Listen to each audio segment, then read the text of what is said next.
ദേശം വിട്ടു ഞാൻ പോകുമ്പോ എൻ പടകിൽ ഞാനേകനാ ആശയത്തെന്നു തോന്നുമ്പോ ചാരത്തുണ്ടെന്നോതുന്ന പ്രിയന്റെ സ്വരം കേൾക്കും ഞാൻ, പ്രിയന്റെ സ്വരം കേൾക്കും ഞാൻ, പ്രിയന്റെ സ്വരം കേൾക്കും ഞാൻ.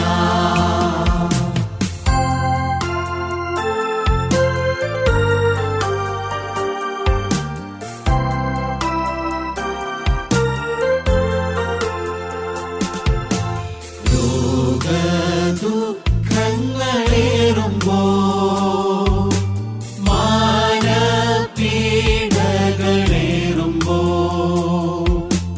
ക്രൂശിൽ പങ്കപ്പടേറ്റതാ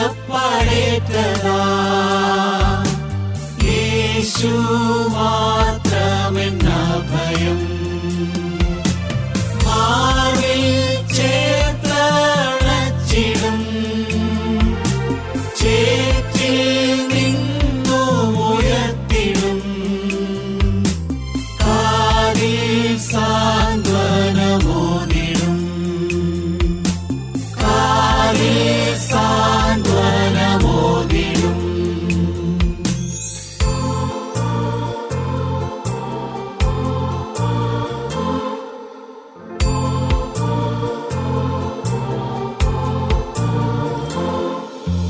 ദേഹം മണ്ണിലുപേക്ഷിച്ചു പ്രാണൻ പ്രിയനിൽ ചേരുമ്പോ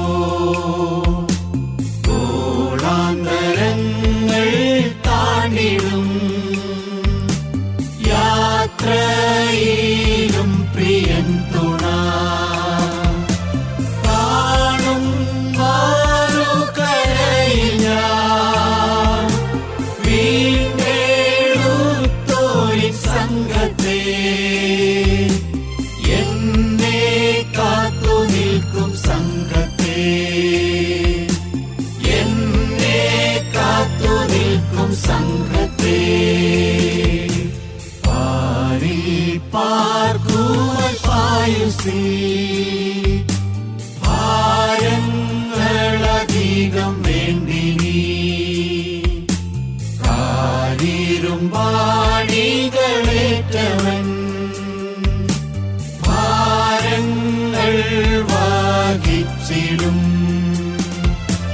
ഞാനെൻ പാദങ്ങൾ വച്ചിടും നീങ്ങിപ്പോകാത്ത പാറമേ എനിക്കായി പിളർന്ന പാറമേ, എനിക്കായി പിളർന്ന പാറമേ.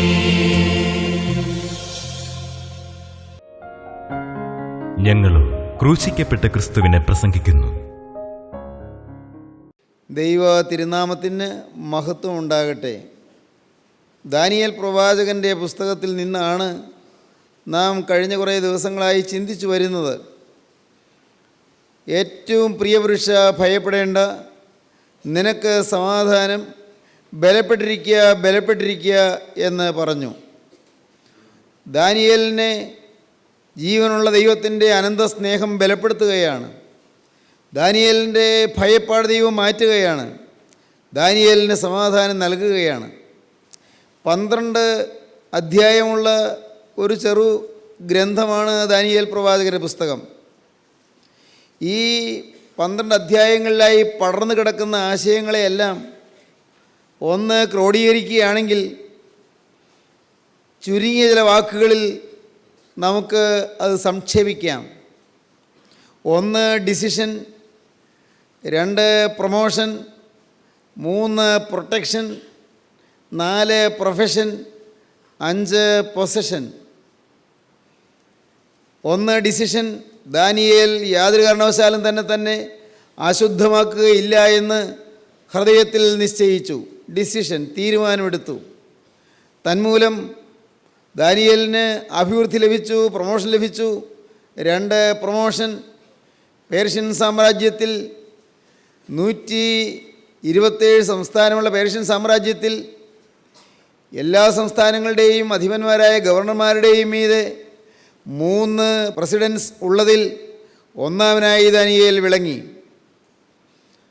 അത്യത്ഭുതകരമായ ഒരു വളർച്ചയും ഉയർച്ചയുമാണ് ദൈവം ദാനിയേലിന് നൽകിയത്. ദാനിയേൽ ഉയർന്നുയർന്നു വന്നു.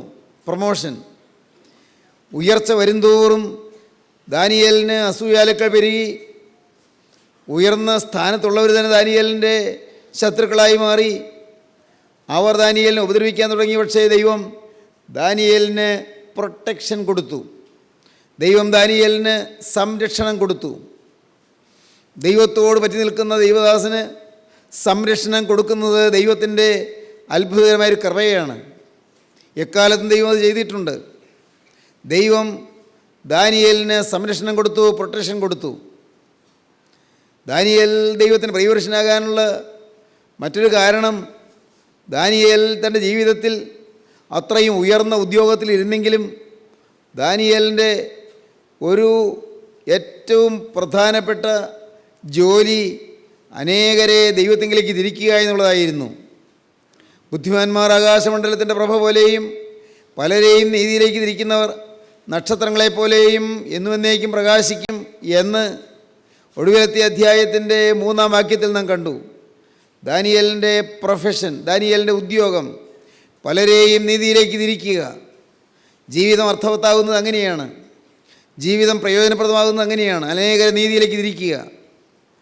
ദാനിയേലിൻ്റെ ജീവിതത്തിലെ ഏറ്റവും പ്രധാനപ്പെട്ട 5-ാമത്തെ കാര്യം, ദാനിയേലിന് ദൈവം പൊസഷൻ കൊടുത്തു, അവകാശം കൊടുത്തു. ദൈവം ഓഹരി കൊടുത്തു.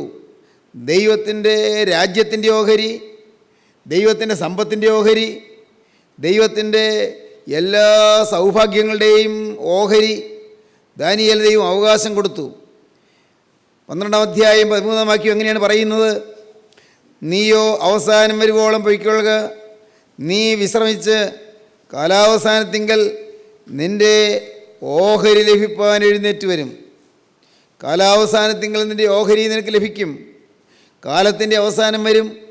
അന്ന് എല്ലാവരെയും വിളിച്ചുകൂട്ടി ഓഹരി നൽകുന്ന ദിവസമാണ്. അന്ന് നിനക്ക് ഓഹരി ലഭിക്കും. ഇപ്പോൾ നീ തൽക്കാലം മരണമെന്ന വിശ്രമത്തിലേക്ക് നീ പൊയ്ക്കുള്ളൂ. നീ വിശ്രമിച്ച് കാലാവസാനത്തിങ്കൽ നിൻ്റെ ഓഹരി ലഭിപ്പാൻ എഴുന്നേറ്റ് വരും. ഒരു ഓഹരിയുണ്ട്, ഒരവകാശമുണ്ട്. പ്രിയപ്പെട്ടവരെ, സങ്കീർത്തന പുസ്തകം 16-ാമത്തെ സങ്കീർത്തനത്തിൽ നാം കാണുന്നുണ്ട്. 16-ാമത്തെ സങ്കീർത്തനത്തിൻ്റെ 5ഉം 6ഉം വാക്യങ്ങൾ, എൻ്റെ അവകാശത്തിൻ്റെയും പാനപാത്രത്തിൻ്റെയും പങ്ക് യഹോവയാകുന്നു. നീ എനിക്കുള്ള ഓഹരിയെ പരിപാലിക്കുന്നു. അളവുനൂൽ എനിക്ക് മനോഹരദേശത്ത് വീണിരിക്കുന്നു. അതേ, എനിക്ക് നല്ല ഒരു അവകാശം ലഭിച്ചിരിക്കുന്നു. എൻ്റെ അവകാശത്തിൻ്റെയും പാനപാത്രത്തിൻ്റെയും പങ്ക് യഹോവയാകുന്നു. ദൈവമാണ് എൻ്റെ ഓഹരി, ദൈവമാണ് എൻ്റെ അവകാശം. നിത്യനായ ദൈവമാണ് എൻ്റെ സമ്പത്ത്, ദൈവമാണ് എൻ്റെ സ്വത്ത്, ദൈവമാണ് എൻ്റെ മൂലധനം, ദൈവമാണ് എൻ്റെ ഏക ആശ്രയം. എൻ്റെ അവകാശത്തിൻ്റെയും പാനപാത്രത്തിൻ്റെയും പങ്ക് യഹോവയാകുന്നു. നീ എനിക്കുള്ള ഓഹരിയെ പരിപാലിക്കുന്നു. അളവുനൂൽ എനിക്ക് മനോഹരദേശത്ത് വീണ്ടിരിക്കുന്നു. ലിവിങ് ബൈബിൾ വായിക്കുമ്പോൾ അതിങ്ങനെ കാണുന്നു: the Lord himself is my inheritance, my prize. He is my food and drink, my highest joy. He guards all that is mine. He sees that I'm given pleasant brooks and meadows as my share. What a wonderful inheritance. വളരെ അർത്ഥവത്തായ പ്രയോഗമാണ് living ബൈബിളിൽ നാം വായിക്കുന്നത്.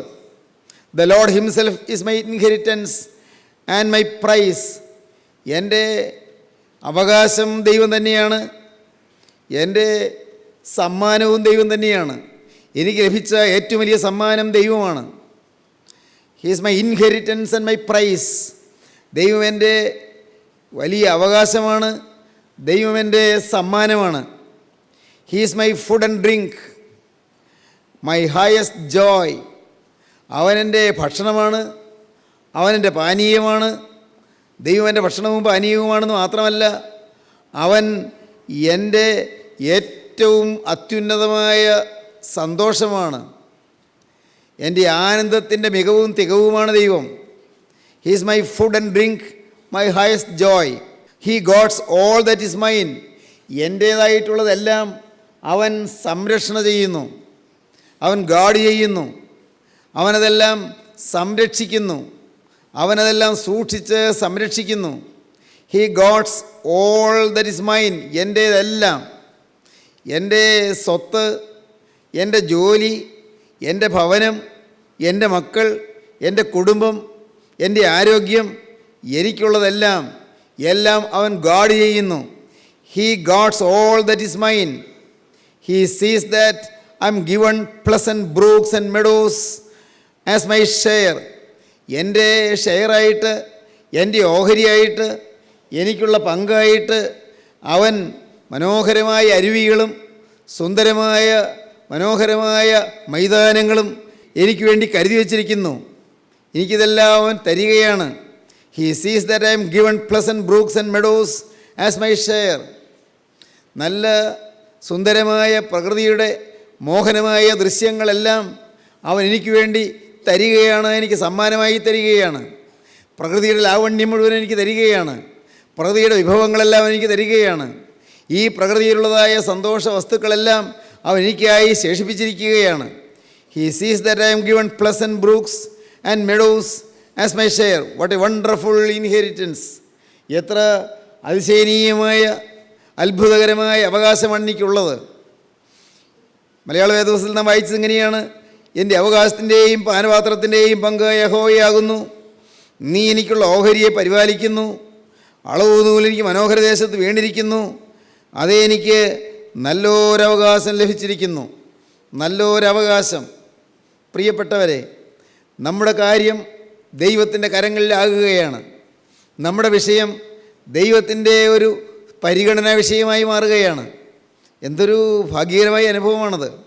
നിത്യനായ ദൈവം, സർവജ്ഞാനിയായ ദൈവം, സർവ്വവ്യാപിയായ ദൈവം, സർവശക്തനായ ദൈവം നമ്മുടെ കാര്യം ഏറ്റെടുക്കുകയാണ്. സങ്കീർത്തനക്കാരനായ ദാവീദ് ഒരിക്കൽ പാടി, commit thy way unto God. നിൻ്റെ വഴി യഹോവയെ ഭരമേൽപ്പിക്കുക, അവനിൽ തന്നെ ആശ്രയിക്കുക, അവനത് നിർവഹിക്കും. നിൻ്റെ വഴി യഹോവയെ ഭരമേൽപ്പിക്കുക. അങ്ങോട്ട് ഏൽപ്പിച്ചു കൊടുക്കാനാണ് പറയുന്നത്. നിൻ്റെ വഴി യഹോവയെ ഭരമേൽപ്പിക്കുക, അവനിൽ തന്നെ ആശ്രയിക്കുക, അവൻ അത് നിർവഹിക്കും. ഏത് നിർവഹിക്കും? അതിന് തൊട്ടു മുമ്പുള്ള വാക്യം വായിക്കുമ്പോഴാണ് മനസ്സിലാകുന്നത്. 37-ാം സങ്കീർത്തനം 3-ാം വാക്യത്തിൽ വായിക്കുമ്പോൾ കാണാം, യഹോവയിൽ ആശ്രയിച്ച് നന്മ ചെയ്യുക, ദേശത്ത് പാർത്ത് വിശ്വസ്തയാചരിക്കുക, യഹോവയിൽ തന്നെ രസിച്ചുകൊള്ളുക, അവൻ നിൻ്റെ ഹൃദയത്തിലെ ആഗ്രഹങ്ങളെ നിനക്ക് തരും. ഹൃദയത്തിലെ ആഗ്രഹങ്ങളെ നിനക്ക് തരും. നിൻ്റെ വഴി യഹോവയെ ഭരമേൽപ്പിക്കുക, അവനിൽ തന്നെ ആശ്രയിക്കുക, അവനത് നിർവഹിക്കും. ഹൃദയത്തിലെ ആഗ്രഹങ്ങൾ നിവർത്തിക്കും ദൈവം. മറ്റൊരു ഭാഗത്ത് സങ്കീർത്തനക്കാരൻ പാടും, അത്യുന്നതനായ ദൈവത്തെ ഞാൻ വിളിച്ചപേക്ഷിക്കുന്നു, എനിക്ക് വേണ്ടി സകലവും നിർവഹിക്കുന്ന ദൈവത്തെ തന്നെ. ദൈവം എനിക്ക് വേണ്ടിയെല്ലാം ചെയ്യുന്നു. പഠിക്കുന്ന കുട്ടികളുണ്ട്, പരീക്ഷ എഴുതുന്ന വിദ്യാർത്ഥികളുണ്ട്. പ്രിയപ്പെട്ടവരെ, നിങ്ങൾ പറയട്ടെ, നിങ്ങളുടെ കൂടെ പരീക്ഷാ ഹോളിൽ വന്നിരിക്കും ഈ നിത്യനായ ദൈവം. കർത്താവായ യേശുക്രിസ്തു നിങ്ങളുടെ കയ്യിൽ അവൻ്റെ കരം പിടിച്ചുകൊണ്ടിരിക്കും. നിങ്ങളുടെ ബുദ്ധിയിൽ അവൻ ശക്തി വ്യാപരിച്ചു കൊണ്ടിരിക്കും. നിങ്ങളുടെ ഓർമ്മശക്തിയെ കർത്താവ് ഉദ്ദീപിപ്പിച്ചുകൊണ്ടിരിക്കും. നിങ്ങളുടെ കഴിവുകളെ കർത്താവ് ഉന്മിഷത്താക്കിക്കൊണ്ടിരിക്കും. ദൈവം നിങ്ങളിൽ ചലനം സൃഷ്ടിക്കും. ദൈവം നിങ്ങളിൽ ചൈതന്യം സൃഷ്ടിക്കും. ദൈവം നിങ്ങളെ അനുഗ്രഹിക്കും. എന്തുകൊണ്ടാണെന്നോ? അവൻ്റെ പ്രത്യേക അവകാശമായി നമ്മെ തീർത്തിരിക്കുന്നു. അവൻ്റെ വകയാക്കി നമ്മെ തീർത്തിരിക്കുന്നു. നമ്മുടെ വിഷയം അവൻ്റെ വിഷയമായി തീർത്തിരിക്കുന്നു. He guards all that is mine. എൻ്റേതെല്ലാം അവൻ ഗോഡ് ചെയ്യുന്നു. അവൻ പരിപാലിക്കുന്നു, സംരക്ഷിക്കുന്നു. പ്രിയപ്പെട്ടവരെ, ദൈവത്തിൻ്റെ സംരക്ഷണത്തിൻ്റെ വലയത്തിനുള്ളിലാകുക, ദൈവത്തിൻ്റെ കൃപയുടെ വലയത്തിനുള്ളിലാകുക, ദൈവത്തിൻ്റെ സ്നേഹത്തിൻ്റെ പരിധിക്കുള്ളിലാകുക, ദൈവരാജ്യത്തിനുള്ളിലാകുക. ശരീരത്തിലിരിക്കുമ്പോൾ തന്നെ അത് നമുക്ക് സമ്പാദിക്കാവുന്നതാണ്. മരിച്ച് കടന്നുപോയതിന് ശേഷമല്ല, ഈ ശരീരത്തിലിരിക്കുമ്പോൾ തന്നെ ആ മഹാഭാഗ്യം നമുക്ക് നേടിയെടുക്കാം. കേൾക്കൂ പ്രിയപ്പെട്ടവരെ, ജോർജ് മാത്തീസൺ എന്ന് പറയുന്ന ഒരു പട്ടക്കാരനുണ്ടായിരുന്നു. അദ്ദേഹം പട്ടക്കാരനാണ്, അദ്ദേഹം വലിയ പണ്ഡിതനാണ് ജോർജ് മാത്തീസൺ. പക്ഷേ അദ്ദേഹം നിരീശ്വരനായിരുന്നു. ദൈവമില്ല എന്ന് പറയുന്ന ആളായിരുന്നു. അദ്ദേഹത്തെക്കുറിച്ച് അന്നുള്ള ആളുകൾ പറഞ്ഞിരുന്നത് ആൻ ഓർഡെയിൻഡ് എത്തീസ്റ്റ് എന്നാണ്. അഭിഷേകം കിട്ടിയ ഒരു പട്ടക്കാരൻ. എങ്ങനെയുള്ള ആൾ? ഓർഡെയിൻഡാണ്, അഭിഷേകം കിട്ടിയ ആളാണ്. പക്ഷേ ഹീസ് എൻ എത്തീസ്റ്റാണ്. നിരീശ്വരൻ, ദൈവമില്ലെന്ന് പറയുന്ന ആൾ, ആൻ ഓർഡെയിൻഡ് എത്തീസ്റ്റ്. എന്നാൽ ഈ ജോർജ് മാത്തീസൺ അദ്ദേഹം ഒരവസരത്തിൽ അദ്ദേഹം ഇപ്രകാരം എഴുതി. എന്താണ് എഴുതിയതെന്നോ? അത് എഴുതിയത് ഇങ്ങനെയാണ്: O love that will not let me go, എന്നെ എൻ്റെ വഴിക്ക് വിടാത്ത അല്ലയോ നിത്യോന്നത സ്നേഹമേ. മനോഹരമായൊരു പാട്ടാണ് അദ്ദേഹം എഴുതിയത്. ആ പാട്ടിൻ്റെ തുടക്കം അങ്ങനെയാണ്: O love that will not let me go, എന്നെ വിട്ടുകളയാത്ത സ്നേഹമേ. എന്താണ് അദ്ദേഹം എഴുതാൻ കാരണമെന്നറിയാമോ? നിരീശ്വര ചിന്തയെല്ലാം വിഡ്ഢിത്തമാണെന്ന് ഇതിന് മനസ്സിലായി. ദൈവം ഉണ്ടെന്ന് മനസ്സിലായി, ആ ദൈവം സ്നേഹമാണെന്ന് മനസ്സിലായി, അത് കർത്താവായ യേശു ക്രിസ്തുവാണെന്ന് മനസ്സിലായി. അന്ധനായൊരു മനുഷ്യനായിരുന്നു അദ്ദേഹം ഒരു സമയത്ത്. പക്ഷേ അദ്ദേഹം ഈ സ്നേഹത്തെ കണ്ടെത്തിയപ്പോൾ, ആന്തരിക കണ്ണ് തുറന്നപ്പോൾ അദ്ദേഹം ദൈവത്തെ മഹത്വപ്പെടുത്താൻ തുടങ്ങി. അനേകം പാട്ടുകൾ എഴുതി, വളരെ ഹൃദയഹാരിയായ അനേകം ഗാനങ്ങൾ അദ്ദേഹം രചിച്ചു. മാത്രമല്ല, അനേകർക്ക് ആത്മാവിൻ്റെ ഔന്നത്യം നേടിക്കൊടുക്കുന്ന സുന്ദരമായ പ്രഭാഷണങ്ങൾ അദ്ദേഹം നടത്തി.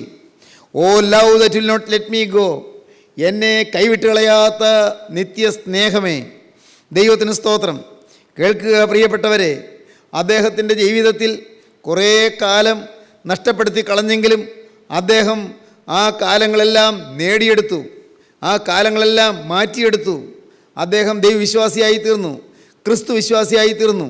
ഇന്ന് ക്രൈസ്തവ ലോകത്തിന് ഏറ്റവും പ്രസിദ്ധനും അറിയപ്പെടുന്നവനുമായ ധന്യനായ ഒരു വ്യക്തിയായി ജോർജ് മാത്തീസൺ മാറി, റവറൻ ജോർജ് മാത്തീസൺ. സഹോദരങ്ങളെ, നമുക്ക് ഇനിയും സമയമുണ്ട്. ഇനിയും നമുക്ക് വേണമെങ്കിൽ തിരിയാം, ഇനിയും നമുക്ക് ദൈവത്തെങ്കിലേക്ക് തിരിയാം. ദൈവത്തെ നമുക്ക് ഏൽപ്പിക്കാൻ ഇനിയും കാലമുണ്ട്, ഇനിയും സമയമുണ്ട്. ഈ സമയം നഷ്ടപ്പെടുത്തരുത്. ഇനി എത്ര കാലമുണ്ടെന്ന് നമുക്ക് അറിഞ്ഞുകൂടാ, പക്ഷേ ഇനിയും സമയമുണ്ട്. ഇന്ന് നമുക്ക് ശരീരത്തിൽ ആയുസ്സുണ്ട്, ഇന്ന് ഈ ശരീരത്തിൽ ജീവൻ തുടിക്കുന്നുണ്ട്, ഇന്ന് നമ്മുടെ ഹൃദയം സ്പന്ദിക്കുന്നുണ്ട്. ഇന്ന് പ്രിയപ്പെട്ടവരെ, നമുക്ക് ചലനാത്മകത്വമുണ്ട്, നമുക്ക് ചിന്തിക്കാൻ കഴിവുണ്ട്, നമുക്ക് കാണുവാൻ കണ്ണുണ്ട്, വചനം കേൾക്കാൻ കാതുണ്ട്, നമുക്ക് വായിക്കാൻ ശേഷിയുണ്ട്. നമുക്ക് തിരുവചനം വായിക്കാം, നമുക്ക് തിരുവചനം കേൾക്കാം, നമുക്ക് തിരുവചനം ധ്യാനിക്കാം. നമുക്കിന്ന് ഓർമ്മശക്തിയുണ്ട്. നമ്മുടെ കഴിഞ്ഞകാല ജീവിതത്തിലെ പാവങ്ങളെ ഓർത്ത് നെടുവീർപ്പെടാൻ ഇന്ന് നമുക്ക് സമയമുണ്ട്. കഴിഞ്ഞകാല ജീവിതത്തിലെ തിന്മകളോർത്ത് നമുക്ക് അനുദപിക്കാൻ സമയമുണ്ട്. ദൈവത്തിങ്കിലേക്ക് നിങ്ങളെല്ലാം ഏൽപ്പിച്ചു കൊടുക്കൂ, ക്രിസ്തുവിൻ്റെ കരങ്ങളിലേക്ക് എല്ലാം വിട്ടുകൊടുക്കൂ. Commit thy way unto God, he will sustain thee. ദൈവത്തിങ്കിലേക്ക് നീ എല്ലാം ഏൽപ്പിച്ചു കൊടുക്കൂ. അവൻ നിന്നെ പുലർത്തിക്കൊള്ളും, അവൻ നിന്നെ പോറ്റിക്കൊള്ളും, അവൻ നിനക്കുള്ളത് പരിപാലിച്ചുകൊള്ളും. ഇത് മിഥ്യയായ ഒരു അവകാശവാദമല്ല സ്നേഹിതരെ, ഇത് വെറുതെ ഒന്ന് സാന്ത്വനപ്പെടുത്താൻ പറയുന്ന വാക്കുകളല്ല, അനുഭവിക്കുന്ന യാഥാർത്ഥ്യമാണ്. ഉള്ളുപൊള്ളി യാതനയിൽ നീറുമ്പോൾ ക്രിസ്തുവിൻ്റെ പാദപീഠത്തിൽ തേടി അവിടെ ചെന്ന് മുട്ടുമടക്കി കർത്താവേ നിൻ്റെ കരം എൻ്റെ മേൽ വരണമേ എന്ന് പ്രാർത്ഥിക്കുന്ന സമയത്ത് നിങ്ങൾക്ക് അനുഭവിക്കാം ഈ യേശുവിനെ. യേശു നിങ്ങളുടെ അരികത്ത് വന്ന് നിൽക്കുന്ന നിങ്ങൾക്ക് അനുഭവിക്കാം. കണ്ണാൽ കാണുകയല്ല, കാതാൽ കേൾക്കുകയല്ല, പക്ഷേ നിങ്ങൾക്ക് അനുഭവിക്കാം. ഈ ക്രിസ്തുവിനെ അനുഭവിക്കുക എന്ന് പറയുന്നത് ഒരു വലിയ മഹാത്ഭുതമാണ്. ക്രിസ്തു 2000-ലേറെ വർഷം മുൻപ് കടന്നുപോയ ഒരു വ്യക്തിയല്ല, നേരെ മറിച്ച് ഇപ്പോഴും ജീവിക്കുന്ന ക്രിസ്തു. നിങ്ങൾ ഈ വാക്കുകളെ കേട്ടുകൊണ്ടിരിക്കുമ്പോൾ നിങ്ങൾ വിശ്വസിക്കൂ, നിങ്ങളുടെ അരികത്തേക്ക് ക്രിസ്തു വരുന്നുണ്ട്. നിങ്ങൾ ക്രിസ്തുവിൻ്റെ കരങ്ങളിലേക്ക് ഏൽപ്പിച്ചു കൊടുക്കാം, ക്രിസ്തുവിൻ്റെ കരങ്ങളിലേക്ക് നിങ്ങളെ വിട്ടുകൊടുക്കാം. നിങ്ങൾ ഏതവസ്ഥയിലാണെങ്കിലും ഏൽപ്പിച്ചു കൊടുക്കാം. യോവേൽ പ്രവാചകന്റെ പുസ്തകം 1-ാം അധ്യായത്തിൻ്റെ 4-ാം വാക്യം എന്താണെന്നറിയാമോ? തുള്ളൻ ശേഷിപ്പിച്ചത് വെട്ടുക്കിളി തിന്നു, വെട്ടുക്കിളി ശേഷിപ്പിച്ചത് വിട്ടിൽ തിന്നു, വിട്ടിൽ ശേഷിപ്പിച്ചത് പച്ചപ്പുഴു തിന്നു. മദ്യപന്മാരെ ഉണർന്ന് കരവീൻ. പ്രവാചകൻ പറയുകയാണ്, മദ്യപന്മാരെ നിങ്ങളുടെ ജീവിതത്തിൽ നല്ല നല്ല കാലങ്ങളെല്ലാം നഷ്ടപ്പെടുത്തി കളഞ്ഞു. നിങ്ങൾ പലതും നഷ്ടപ്പെടുത്തി കളഞ്ഞു. പല പല പാപങ്ങൾക്ക് വേണ്ടി നിങ്ങളുടെ ആയുസ്സിൻ്റെ പല ഭാഗങ്ങളും നിങ്ങൾ നഷ്ടപ്പെടുത്തി കളഞ്ഞു. മദ്യപന്മാരെ ഉണർന്ന് കരയുവീൻ. തുള്ളൻ ശേഷിപ്പിച്ചത് വെട്ടുക്കിളി തിന്നു, വെട്ടുക്കിളി ശേഷിപ്പിച്ചത് വിട്ടിൽ തിന്നു, വിട്ടിൽ ശേഷിപ്പിച്ചത് പച്ചപ്പുഴു തിന്നു. വളരെ മനോഹരമായ ഒരു നല്ല വയൽ പ്രദേശമായിരുന്നു. നല്ല നല്ല മനോഹരമായ നെൽകൃഷിയായിരുന്നു, അല്ലെങ്കിൽ ഗോതമ്പ് കൃഷിയാകട്ടെ, നല്ല സുന്ദരമായ കൃഷിയായിരുന്നു. അത് ആദ്യം വന്നത് തുള്ളനാണ്. ആ തുള്ളൻ വന്ന് അതിൻ്റെ നല്ല പച്ചിലകളെല്ലാം കൊറിഞ്ഞു കളഞ്ഞു, മുറിച്ചു കളഞ്ഞു. തുള്ളൻ ശേഷിപ്പിച്ചു. ഇലകളിലേ കുറഞ്ഞു പോയുള്ളൂ, കുരുന്നിലകൾ ഇനിയും വരുമല്ലോ, സാരമില്ലെന്ന് ഉടമസ്ഥൻ ഓർത്തു. പക്ഷേ അടുത്ത പ്രാവശ്യം വന്നപ്പോൾ ആ തുള്ളൻ ശേഷിപ്പിച്ചിരുന്നതെല്ലാം വെട്ടുക്കിളി തിന്ന് കളഞ്ഞിരിക്കുകയാണ്. പച്ചയായ പലയിടത്തും ഇങ്ങനെ മുറിഞ്ഞു പോവുകയല്ല, കുറഞ്ഞു പോവുകയുമല്ല, അത് പലതും അങ്ങ് തീർന്നു പോവുകയാണ്, തിന്നു കളഞ്ഞിരിക്കുകയാണ്. തണ്ടുണ്ട്, തണ്ടിൽ അവിടെ ഇവിടെ ചെറിയ ചെറിയ ശാഖകളുണ്ട്. അയ്യോ എന്തു ചെയ്യും, സങ്കടം തോന്നി. സാരമില്ല, തണ്ടുണ്ടല്ലോ, ഇനിയും മുളകൾ കിളിർത്തുകൊള്ളും, ഇനിയും കതിരുണ്ടായിക്കൊള്ളും. പ്രതീക്ഷയോടെ പോയി. മൂന്നാമത്തെ പ്രാവശ്യം വന്നപ്പോൾ വെട്ടുക്കിളി ശേഷിപ്പിച്ചത് വിട്ടിൽ തിന്നു. വിട്ടിൽ ബാക്കിയുള്ളത് അതും തിന്നു, വിട്ടിൽ തിന്നു കളഞ്ഞു. ഏതാണ്ട് അതിൻ്റെ നല്ല ഭാഗങ്ങളെല്ലാം തന്നെ തിന്നു കളഞ്ഞു. ഇങ്ങനെ അതിൻ്റെ കടമുതൽ ഇങ്ങനെ ഓരോ ഭാഗം മാത്രം ഇങ്ങനെ ഓങ്ങിപ്പിടിച്ചതുപോലെ നിൽക്കുന്നുണ്ട്. ഉടമസ്ഥൻ്റെ ചങ്കലച്ചുപോയി, സങ്കടം വന്നു. പക്ഷേ സാരമില്ല, കടയുണ്ടല്ലോ, ആ കടയുടെ ചുവട്ടിൽ നിന്ന് വേറെ മുളകൾ, പടുമുളകൾ വന്നാൽ മതിയല്ലോ, എന്നാലെങ്കിലും കുറെ കിട്ടുമല്ലോ. ആഗ്രഹിച്ചു. പക്ഷേ വീട്ടിൽ ശേഷിപ്പിച്ചത് പച്ചപ്പുഴു നിന്നു.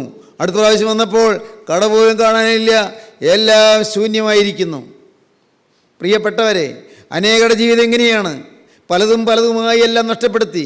കഞ്ചാവിന് കുറെ കളഞ്ഞു, മദ്യത്തിന് കുറെ കളഞ്ഞു, സിനിമയ്ക്ക് കുറെ കളഞ്ഞു, അഴുക്ക് ജീവിതത്തിന് കുറെ കളഞ്ഞു, വ്യഭിചാരത്തിനും വേശ്യാസംഘത്തിനും കുറെ കളഞ്ഞു, സ്ത്രീ പീഡനത്തിനും സ്ത്രീകളെ കമൻ്റ് അടിക്കുന്നതിനുമായി ആയുസിന് നല്ല ഭാഗം കളഞ്ഞു. ചീത്ത കൂട്ടുകെട്ടിൽ മുഴുകി ജീവിതം താറുമാറാക്കി. മാതാപിതാക്കളോട് അനുസരണക്കേടിലും കൊള്ളരുതാത്ത ബന്ധങ്ങളിലും പ്രേമക്കുരുക്കുകളിലും പെട്ട് ജീവിതമെല്ലാം നശിപ്പിച്ചു, എല്ലാം മുടിച്ചു കളഞ്ഞു. സ്നേഹിതരെ, എന്നാൽ ദൈവത്തിൻ്റെ പരിശുദ്ധാത്മാവ് തുടർന്ന് യോവേൽ പ്രവാചകനിൽ കൂടി പറയുന്നുണ്ട്. യോവേൽ പ്രവാചകന്റെ പുസ്തകം 2-ാം അധ്യായം 25-ാം വാക്യം, ഞാൻ നിങ്ങളുടെ ഇടയിൽ അയച്ചിരിക്കുന്ന എൻ്റെ മഹാസൈന്യമായ വെട്ടുക്കിളിയും വിട്ടിലും തുള്ളനും പച്ചപ്പഴവും തിന്നുകളഞ്ഞ സംവത്സരങ്ങൾക്ക് വേണ്ടി ഞാൻ നിങ്ങൾക്ക് പകരം നൽകും. വെട്ടുക്കിളിയും വിട്ടിലും തുള്ളനും പച്ചപ്പുഴുവും തിന്നുകളഞ്ഞ സംവത്സരങ്ങൾക്ക് വേണ്ടി ഞാൻ നിങ്ങൾക്ക് പകരം നൽകും. നിത്യനായ ദൈവം അരുളി ചെയ്യുകയാണ്. വിട്ടിൽ തിന്നു, വെട്ടുക്കിളി തിന്നു, തുള്ളൻ തിന്നു, പച്ചപ്പുഴു തിന്നു, എല്ലാം ഇങ്ങനെ നഷ്ടപ്പെട്ടു. എന്നാൽ നിങ്ങൾക്ക് ഞാൻ പകരം തരാമെന്നാണ് കർത്താവ് പറയുന്നത്. ഇനിയും സമയമുണ്ടെന്നാണ് പറയുന്നത്. പകരം തരാമെന്ന്. നിങ്ങളുടെ ഇടയിൽ അയച്ചിരിക്കുന്ന മഹാസൈന്യമായ വിട്ടിലും വെട്ടുക്കിളിയും തുള്ളനും പച്ചപ്പുഴുവും തിന്നുകളഞ്ഞ സംവത്സരങ്ങൾക്ക് വേണ്ടി ഞാൻ നിങ്ങൾക്ക് പകരം നൽകാമെന്ന് നിത്യനായ ദൈവം അരുളി ചെയ്യുന്നു. സഹോദരങ്ങളെ, നിങ്ങൾക്ക് വേണമെങ്കിൽ ദൈവത്തിൻ്റെ കയ്യിലേക്ക് നിങ്ങളെ ഏൽപ്പിക്കാം. സ്വാതന്ത്ര്യം നിങ്ങളുടെ കൈവശമാണ്. ആരും നിങ്ങളെ നിർബന്ധിക്കുകയില്ല. വേണമെങ്കിൽ, നല്ലതെന്ന് തോന്നുന്നെങ്കിൽ കർത്താവായ യേശു ക്രിസ്തുവിൻ്റെ കൈകളിലേക്ക് നിങ്ങളെ ഏൽപ്പിച്ചു കൊടുക്കാം. ക്രിസ്തുവിനോട് നിങ്ങൾക്ക് വാക്ക് പറയാം. കർത്താവ് ഇത്രയും കാലം പിശാചിന് ഇടം കൊടുത്തതായ ജീവിതമാണ്, പാപത്തിന് വഴിപ്പെട്ടു പോയ ജീവിതമാണ്, സാത്താൻ ഈമ്പിക്കുടിച്ച ജീവിതമാണ്. എൻ്റെ സത്തെല്ലാം പിശാച് ഊറ്റിയെടുത്തു. കർത്താവേ, സാത്താനെ നശിപ്പിച്ചു. അനേകം തെറ്റായ വഴികളിലൂടെയെല്ലാം ഞാൻ ജീവിച്ചു. കർത്താവെ, ദ്രവ്യാഗ്രഹത്തിൻ്റെയും സ്വാർത്ഥതയുടെയും അടിമയായി ഞാൻ ജീവിച്ചു പോയി. വഴക്കും പിണക്കവും വൈരാഗ്യവും എൻ്റെ ജീവിതത്തിൽ കുമിഞ്ഞുകൂടി. എൻ്റെ ജീവിതത്തിൽ അസൂയയും പകയും വിദ്വേഷവും നിറഞ്ഞു വന്നു. കർത്താവെ, എൻ്റെ ജീവിതം താറുമാറാക്കി കളഞ്ഞു. കൊള്ളരുതാത്ത ബന്ധങ്ങളിൽ മുഴുകി എൻ്റെ ആയുസ്സും എൻ്റെ ശരീരവും ഞാൻ നശിപ്പിച്ചു. നാഥാ, ഇന്ന് ഈ വചനം ഞാൻ കേൾക്കുമ്പോൾ ഞാൻ നിന്നോടൊരു വാക്ക് പറയുകയാണ്. തുള്ളനും വെട്ടുക്കിളിയും വിട്ടിലും പച്ചപ്പുഴും തിന്നുകളഞ്ഞ സംവത്സരങ്ങൾക്ക് പകരം തരാമെന്നല്ലോ നീ കൽപ്പിച്ചത്. കർത്താവേ, നീ എനിക്ക് നല്ല കാലങ്ങൾ തരണമേ. പിതാക്കന്മാർ പണ്ട് പാടിയതുപോലെ ആനന്ദൈശ്വര്യം എഴുന്ന മാസങ്ങളും ആണ്ടുകളും എനിക്ക് തരണമേ. എന്നെ നീ അനുഗ്രഹിക്കണമേ. മാസാബ്ദങ്ങൾ, ആനന്ദൈശ്വര്യം എഴും മാസാബ്ദങ്ങൾ, ആനന്ദവും ഐശ്വര്യമുള്ളതായ മാസങ്ങളും ആണ്ടുകളും നാഥാ നീ എനിക്ക് തരണമേ. പാവത്തിൻ്റെ പാഴികളിൽ പോക്കിയതായ എൻ്റെ ജീവിതം നിന്റെ ജീവധ്വനി ഇപ്പോൾ കേട്ടുകൊണ്ട് ഞാനിതാ നിന്റെ കരങ്ങളിലേക്ക് തരികയാണ്. യേശുവേ, നീ എന്നെ കൈക്കൊള്ളണമേ. എൻ്റെ മേൽ നിന്റെ കരം വരണമേ. എന്നെ നീ അനുഗ്രഹിക്കണമേ. എൻ്റെ പാനപാത്രത്തിൻ്റെ അവകാശമായി കർത്താവേ, എൻ്റെ ജീവിതത്തിൻ്റെ ഓഹരിയായി യേശുവേ നിന്നെ കാണുവാൻ, നിൻ്റെ സമ്പത്തായി മാറുവാൻ, നീ എൻ്റെ സമ്പത്തായി മാറുവാൻ എനിക്ക് ഭാഗ്യം തരണമേ. എന്താണ് നാം വായിച്ചത്? നീ എനിക്കുള്ള ഓഹരിയെ പരിപാലിക്കുന്നു. എൻ്റെ അവകാശത്തിൻ്റെയും പാനപാത്രത്തിൻ്റെയും പങ്ക് യഹോവയാകുന്നു. അവകാശത്തിൻ്റെയും പാനപാത്രത്തിൻ്റെയും പങ്ക് യഹോവയാകുന്നു. സഹോദരങ്ങളെ, ഈ അനുഭവത്തിലേക്ക് നിങ്ങൾ വരുമെങ്കിൽ നിങ്ങൾ ഭാഗ്യശാലികളായിരിക്കും. ശോഭന തീരത്തേക്ക് ദൈവം നിങ്ങൾ അടുപ്പിക്കും. നാളെ തുറന്നുപോയ പാപങ്ങളെല്ലാം കർത്താവായ യേശുവിൻ്റെ തിരുരക്തത്തിൽ കഴുകപ്പെടും. യേശു ക്രിസ്തുവിൻ്റെ തിരുരക്തം സകല പാപവും പോക്കി നിങ്ങൾ ശുദ്ധീകരിക്കും. ക്രൂസിൽ മരിച്ച് ദിവ്യജീവൻ അർപ്പണം ചെയ്ത കർത്താവായ യേശു ക്രിസ്തുവിൻ്റെ പുണ്യാഹ രക്തം നിങ്ങളെ കഴുകി വെടിപ്പാക്കും. നിങ്ങളതിനു വേണ്ടി ഒരു പൈസയും മുടക്കണ്ട, ഒന്നും നിങ്ങൾ ചെയ്യേണ്ട. നിങ്ങളുടെ പാപങ്ങളോട് യാത്ര പറയുവാനുള്ള കൃപ കർത്താവ് നിങ്ങൾക്ക് തരും. നിങ്ങളുടെ കഴിഞ്ഞകാല ജീവിതത്തിലെ പാകപ്പിഴകൾ തിരുത്തുവാനുള്ള ഭാഗ്യം നിങ്ങൾക്ക് തരും. നിങ്ങൾക്ക് ശോഭനമായ നല്ലൊരു കാലം കർത്താവ് തരും. അനുഗ്രഹീതമായ ആ സന്തോഷത്തിൻ്റെ സൽക്കാലത്തിലേക്ക് ദൈവം നിങ്ങളെ മാടി വിളിക്കുകയാണ്. കരുണയുള്ള കർത്താവ് നിങ്ങളുടെ അരികത്ത് വന്ന് നിങ്ങളെ ക്ഷണിക്കുകയാണ്. വേണമെങ്കിൽ നിങ്ങൾക്ക് വരാം, വേണമെങ്കിൽ നിങ്ങൾക്ക് യേശുവിനെ സ്വീകരിക്കാം. യേശുവിൻ്റെ കരങ്ങളിലേക്ക് നിങ്ങളുടെ ജീവിതം വെച്ചു മാറാം. നിങ്ങളുടെ തകർന്നുപോയ ജീവിതത്തെ ക്രിസ്തുവിൻ്റെ കരങ്ങളിലേക്ക് നിങ്ങൾ കൊടുക്കുവീൻ. ക്രിസ്തുവിനോട് വാക്ക് പറയുവീൻ. യേശുവേ, ഇന്നു മുതൽ ഞാൻ നിൻ്റെ വക. എൻ്റെ യേശുവേ, ഇന്നു മുതൽ ഞാൻ നിൻ്റെ വക. യേശുവേ, ഇന്നു മുതൽ ഞാൻ നിൻ്റെ വക. നമുക്ക് സമർപ്പിക്കാം, നമുക്ക് പ്രാർത്ഥിക്കാം, നമുക്ക് നമ്മെ തന്നെ കർത്താവിൻ്റെ കരങ്ങളിലേക്ക് ഏൽപ്പിക്കാം. കരുണയുള്ള കർത്താവേ, ഈ നല്ല സമയത്തിനായി ഞങ്ങൾ നിന്നെ സ്തുതിക്കുന്നു. അവിടുത്തെ കൃപകൾക്കായി ഞങ്ങൾ നിന്നെ സ്തുതിക്കുന്നു. അവിടുത്തെ വചനത്തിനായി ഞങ്ങൾ നിന്നെ സ്തുതിക്കുന്നു. അവിടുത്തെ സ്നേഹത്തിനായി ഞങ്ങൾ നിന്നെ സ്തുതിക്കുന്നു. അവിടുത്തെ ദൂതുകൾക്കായി ഞങ്ങൾ നിന്നെ സ്തുതിക്കുന്നു. അവിടുത്തെ കരുണയുള്ള വചനങ്ങൾക്കായി ഞങ്ങൾ നിന്നെ സ്തുതിക്കുന്നു. എൻ്റെ നാഥ, ഞങ്ങൾ സ്നേഹിക്കുന്ന ക്രൂസിലെ സ്നേഹത്തെ ഞങ്ങൾ കാണുന്നു. ആ സ്നേഹത്തിൻ്റെ ബലിവേദിയിൽ ഞങ്ങൾ തന്നെ അർപ്പണം ചെയ്യുന്നു. ഞങ്ങളുടെ ദേഹവും ദേഹിയും ആത്മാവും ഞങ്ങളിതാ സമർപ്പിക്കുന്നു. ഞങ്ങളെ കഴുകണമേ, തിരുരക്തത്താൽ മുദ്രയിടണമേ, തിരുരക്തത്താൽ വിശുദ്ധീകരിക്കണമേ. പുതിയ ജീവൻ ഞങ്ങൾക്ക് നൽകണമേ, പുതിയ സൃഷ്ടിയാക്കി മാറ്റണമേ, പുതിയ അനുഭവങ്ങൾ തരണമേ. രോഗഗ്രസ്തമായി ശരീരത്തിൽ നിന്റെ പരിശുദ്ധാത്മാവ് വ്യാപരിച്ച് രോഗബാധകൾ മാറ്റണമേ, ശാപദോഷങ്ങൾ നീക്കണമേ, ബന്ധനങ്ങൾ അഴിക്കണമേ, എല്ലാ ബാധകളെയും നീക്കണമേ, പൈശാചിക ബാധകളിൽ നിന്ന് മോചനം തരണമേ. എല്ലാവരെയും അനുഗ്രഹിക്കണമേ. യേശുക്രിസ്തുവിൻ്റെ പരിശുദ്ധമായ നാമത്തിൽ തന്നെ. ആമീൻ.